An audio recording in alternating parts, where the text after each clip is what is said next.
Hey VC, Plastic Eric here.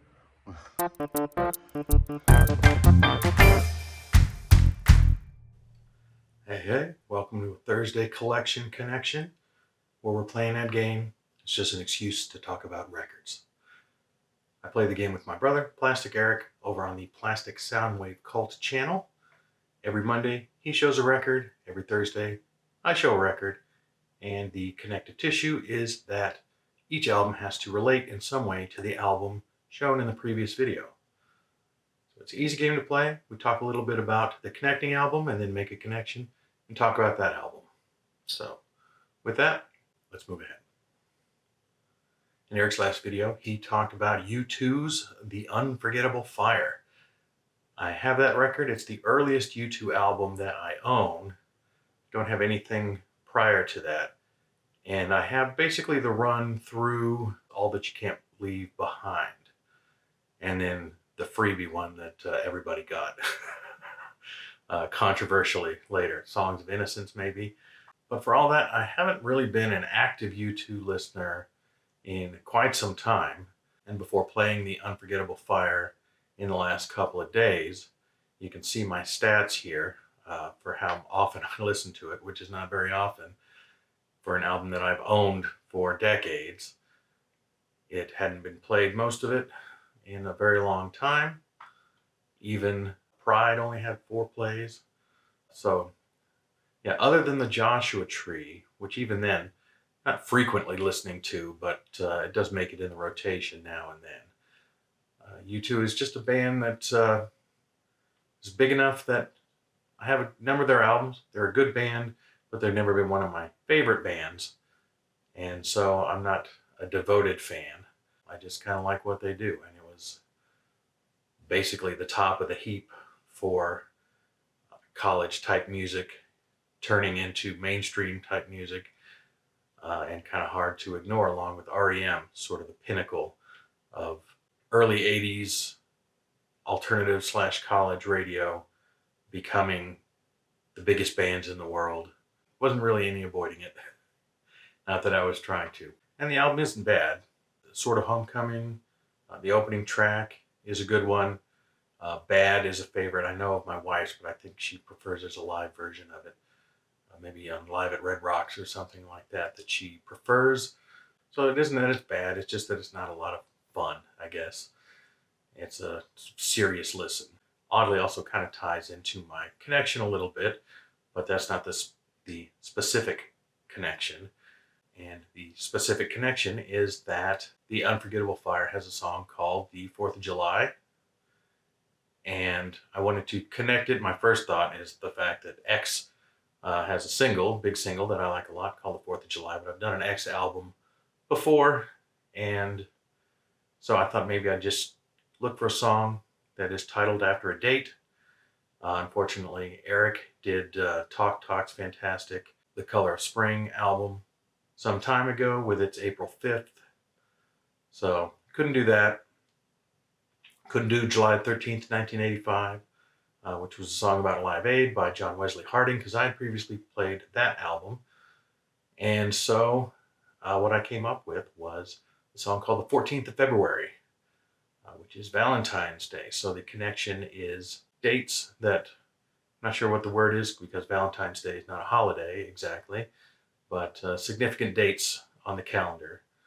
4th of July, 14th of February, and song titles on the album. And 14th of February is by Billy Bragg, and it comes on the album William Bloke. And so I was hesitant to talk about this record just because it's not my favorite Billy Bragg by a long shot, and in the same way that I didn't want to talk about X because I'd already done an X album, and it feels like I want to introduce as many new albums or new acts, artists as I can. This makes it less likely that I will play some of the Billy Bragg albums that I do really enjoy, namely Workers' Playtime and Don't Try This at Home, which is a top 50 album for me. This William Bloke was the follow-up to Don't Try This at Home. And Don't Try This at Home, great record, had the misfortune of being released, I believe, the same day as Nirvana's Nevermind. And it was a sort of a kitchen sink album of let's just throw everything in the studio at it. Very polished. Felt like it was the album designed to break Billy Bragg, maybe in America, but just didn't. And so he was sort of lost out in the wilderness for a while. And it took 5 years for him to record this follow up. And with the exception of track 2, Upfield, it's just kind of okay. Right when I first got it, I was very excited about it. And I thought, hey, what a great follow up. But the more I listened to it, the more sort of disappointed I felt. And it's not as if there's no merit to it. The song itself, the 14th of February, is not bad. Northern Industrial Town isn't bad, which is not to say that the other songs are bad. They just don't stand out to me in the same way. It pulls back a little bit because Billy Bragg is a folk singer, kind of a protest singer, who in his earliest albums, was just doing basically him and a guitar, very basic folk music. And he did maybe 3 albums like that, kind of winding up with Talking with the Taxman About Poetry, which is the earliest Billy Bragg album that I have. But with Workers' Playtime, it introduced more about relationships. It was a little more playful and a little more full band sound. And it's got some great tracks. It opens and closes with Stone classics for me from Billy Bragg. And then Don't Try This at Home was the next logical step, where there were guest musicians, basically all of REM guests on You Woke Up My Neighborhood. But it's also got some great, great tracks on there, but it just flopped. It did not do anything in the US market. And he has a tendency to sing about relationships like they're politics, and to sing about politics like it's a relationship. But I think the downside, especially for the American market, is that his politics are very, very Britain focused. So he himself is from Essex. He sings with a heavy accent. I always find it very interesting. A lot of English musicians, singers, tend to lose their accents while they're singing. They don't sound nearly as accented as they do in their speech. But Billy Bragg's singing is very heavily accented, and it's very difficult not to sing along with him and fall into an attempt of his Essex accent. Is what it is. It's fun, but it's really hard not to do.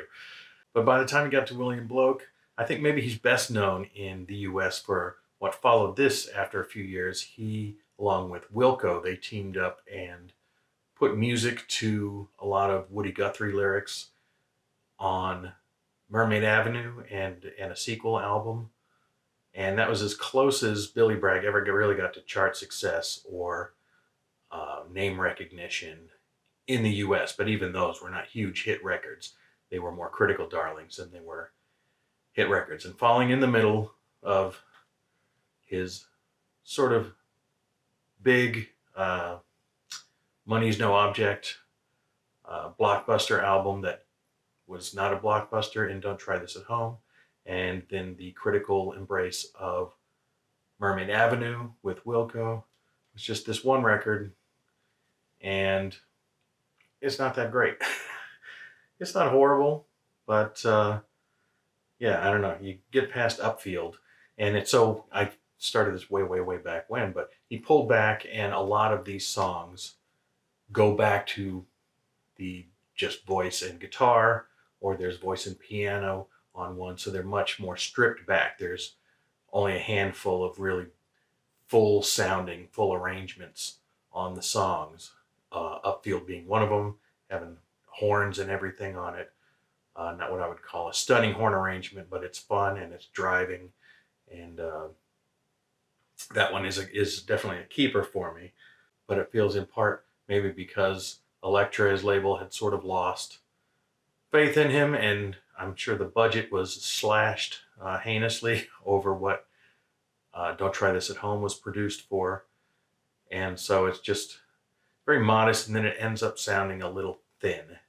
And I think that's ultimately what disappoints me. Nonetheless, it is my connection album, so I will throw that over to Eric on the Plastic Soundwave Cult. You can look for his response video on Monday.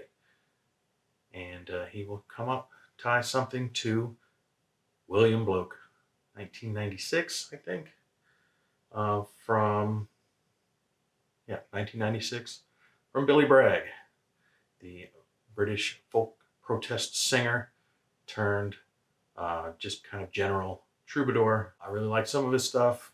This album, not so much, but there you go. So with that, that's all I have. I thank you for watching, and bye-bye.